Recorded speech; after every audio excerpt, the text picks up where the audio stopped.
Hello, investors. It's Don Vandenbord, Chief Investment Officer with Revere Asset Management. Today is Tuesday, September 7th, 4:26 p.m. Eastern Time. Coming to you from St. Augustine Beach, Florida, with tonight's Revere Market Insight video.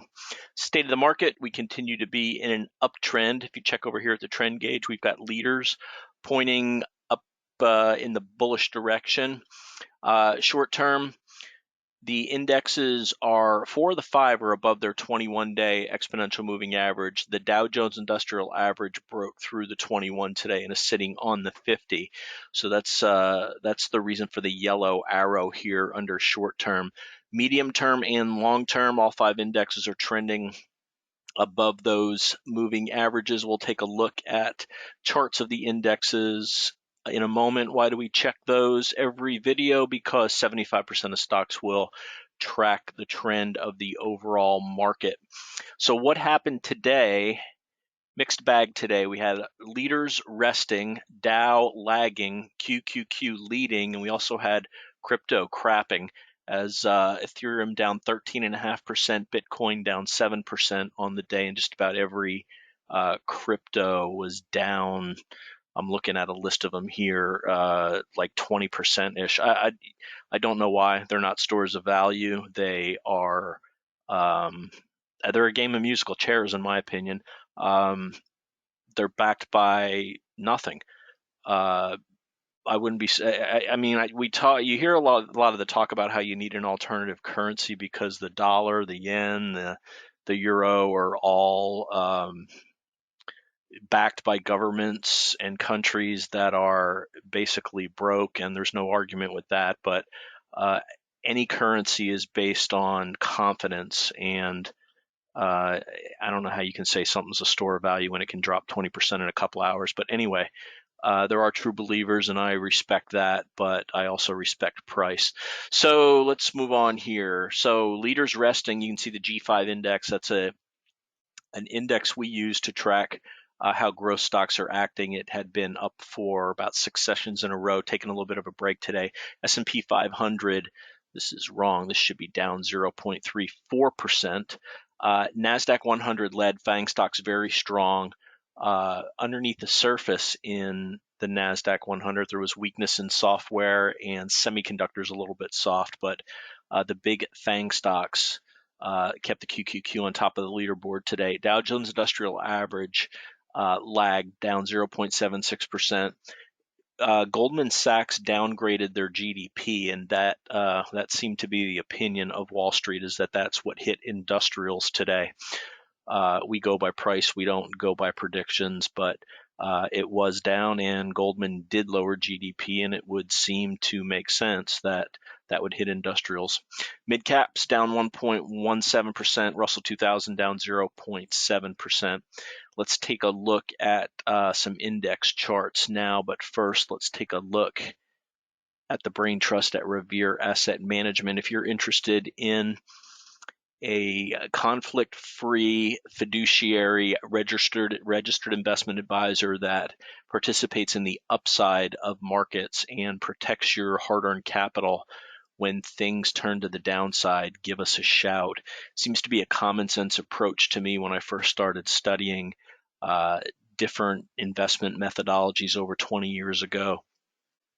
William O'Neill in Investors Business Daily was one of the few that talked about protecting the downside, and what other aspect of your life when things start going bad do you not do something about stopping the pain? If you're in a hole, you want to stop digging, and that's what we do at Revere. We're market technicians. We recognize when things are healthy in the market and when things are not so healthy. And if you'd like to talk to us about that, we'd love to talk to anybody out there that's interested. Give us a shout. We have no minimums. We have minimums for different portfolios, but we have never turned a client away, and we'd love to work with you. You can call 855-REAL-WEALTH. That's 855-732-5932, or you can email Dan at revereasset.com or Mural at revereasset.com. Dan is our president, and Mural is our office manager, and they work closely together onboarding new clients. Tim is our short-term strategist and master of inner asset correlations, and Hunter and Alex assist me in managing the portfolios. As always, we're open and we make the decisions. That's the difference between a pie chart advisor who would say, "Oh yeah, this mutual fund's lagging. Let's get rid of this manager and find a better one." Nope, the buck stops with us. If we're up, we're responsible. If we're down, we're responsible, and you can talk to us and discuss why we're making the decisions we're making at any time. Fully transparent. So give us a shout. Enough of that. Let's move on, and let's start with the S&P 500. Let me blow this chart up a little bit here so you can see taking a rest over the last 6 sessions, sitting on the ADMA after this big move up off the 43.68 area where we bounced and held the 50-day moving average. That's this red line here. You can see every touch of the 50 has been supported going all the way back to the beginning of the year. And unless we start breaking that, the market will just continue to be in an uptrend as defined by higher highs and higher lows. So the first thing that would change that would be a break below this 43.68 area. That would also be a break of the 50-day moving average. First, you'd break the 21, and when that happens, we would start getting defensive. That's really the short-term moving average that we use to track how much exposure we have in the market. We use them all, but when we're trending above an uptrending 21-day exponential moving average, that's this green line here. That's when we want to be as allocated to the market as we're comfortable being, with low risk entry points in leading stocks in leading sectors. So there's the S&P 500. Let's go to the NASDAQ 100. Same situation, new all-time highs, really basically just going sideways over the last 6 sessions. And again, that 819 bounce off the 360 area coincided with the 50-day moving average and trending higher ever since then. Dow Jones Industrial Average, here's where the weakness lies, 35,100. And you can see a break of the 21. I talked about this last week, how much we really have been lagging 1, 2, 3, the 4th week here on the Dow. But also notice from this squiggly relative strength line in blue that we don't really persist in this underperformance. And that's something we very much have our eye out for. And this is a great spot to bounce here. You can see it's been a little more choppy, but for the most part, the Dow has not spent more than a week below the 50-day moving average, again, going back to the beginning of the year. We get below it, we're bouncing right back above it. So right now, we are less than 100 points above the 50-day moving average. Let's see what cards come out of the deck for the rest of the week. Actually, a very low risk entry point here. Let's go to mid caps, MDY. And sitting right on the 21-day moving average.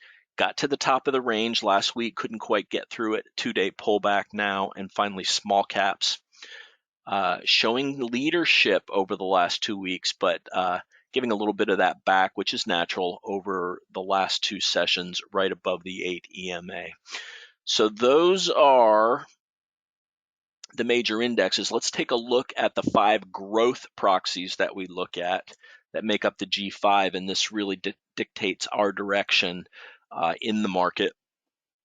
IWO, this is the growth half of the Russell 2000 small cap index. Flagging last 2 days, really no big deal here after this nice move up. This actually did, you can see, break below the 200-day moving average. That's the black line, but got back above it, has had a nice run going sideways, working off a little bit of that nice move up over the past 2 weeks. Second one we want to take a look at is FFTY. This is the IBD 50 growth index that made a new high last week. And this really, it's rare that it moves straight up like this, so not a surprise to see a down day on here. If this pulls back to the 50 level, that's the breakout area. Let's see what happens when we get there. Next up is QQQJ. This is the NASDAQ 100 for mid caps, basically at the top of its range. Another nice, strong move up. Wouldn't be surprised to see a couple of sideways days. Perfectly normal action. ARK is number 4. This is Kathy Wood's growth ETF. And this has been a laggard, but it had an extremely strong run post-COVID, harsh pullback here from 160 to 106, working its way higher. Not as much relative strength as some of the holdings in here aren't really as strong as the holdings in the other 4 indexes, but definitely something we want to keep an eye on as a growth proxy. And then finally, PDP is number 5. This is a momentum index, and you can see here put in a little handle 2 weeks ago, shot up to these new highs, resting now. Perfectly normal action in these big cap growth indexes. Let's switch to our portfolios now and see what's leading and what's lagging. The worst move on the day is something we bought a 2% position late last week in DocuSign on Friday on this move up on earnings, moved up 5.25% on 400% above average volume. Nice move off this 50-day moving average, but turned around and gave it back today.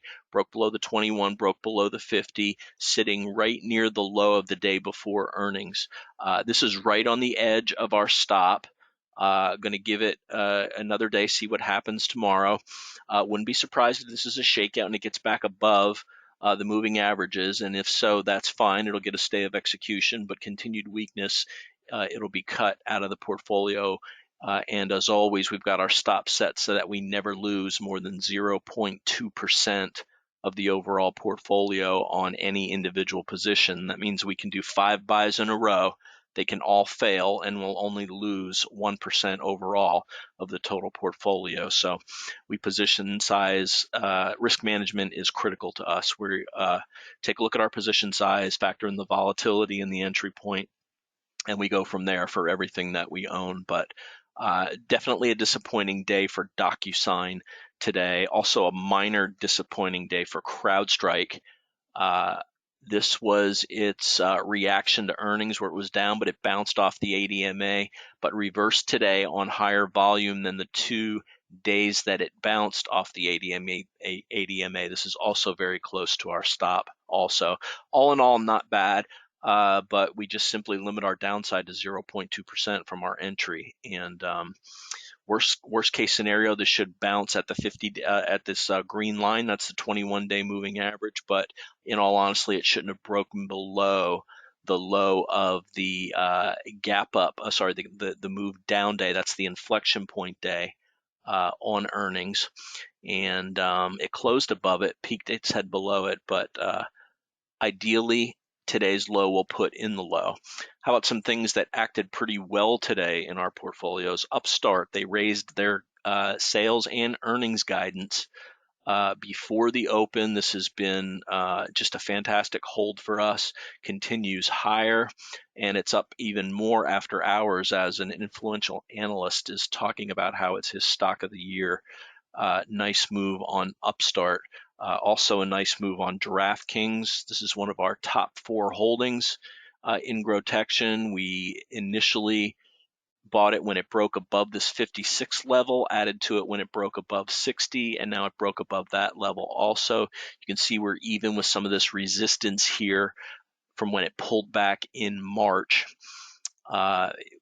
See if we flag here would be okay if we flagged a little bit. I mean, it's really come straight, pretty much straight up over the last couple of weeks from this 50 area. So 20% plus run from DraftKings. This did give it some time to consolidate in here as we failed twice to get above the 60 area and move back. So some selling took place there, but nice volume today too on this move above this little breakout shelf type area here. So DraftKings definitely looking good. Let's see what else we want to take a look at.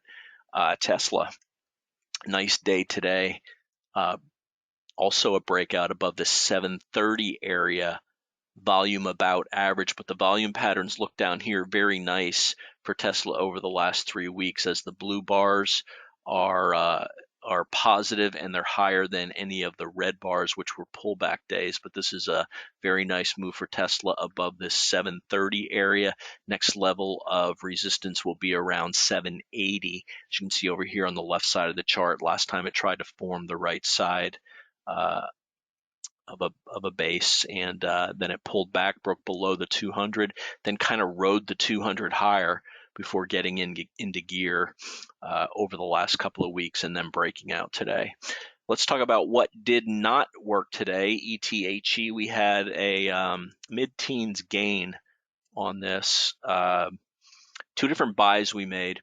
You got to give cryptocurrencies a little bit of room when they're working. Again, we're not hodlers, we're not true believers. We go by price and volume, and as long as it obeys this 21, we're going to be in the trade. It pulled back, held the 21 today.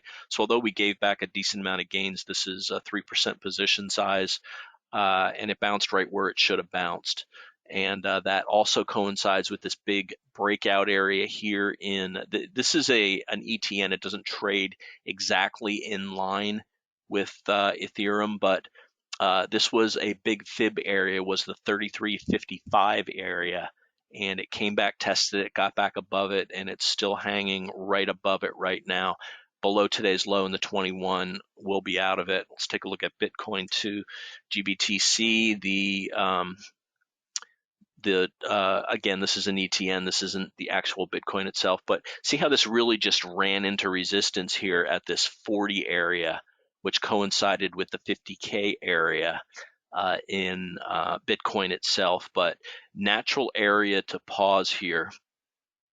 Broke below the 200-day and the 21-day, but closed right on the 21.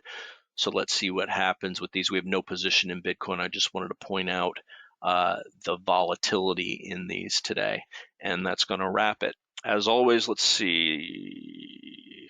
Oh, one thing I did want to point out. We had been seeing pretty consistently when rates were up that banks were also up, but here you see TLT down today, which means rates were down.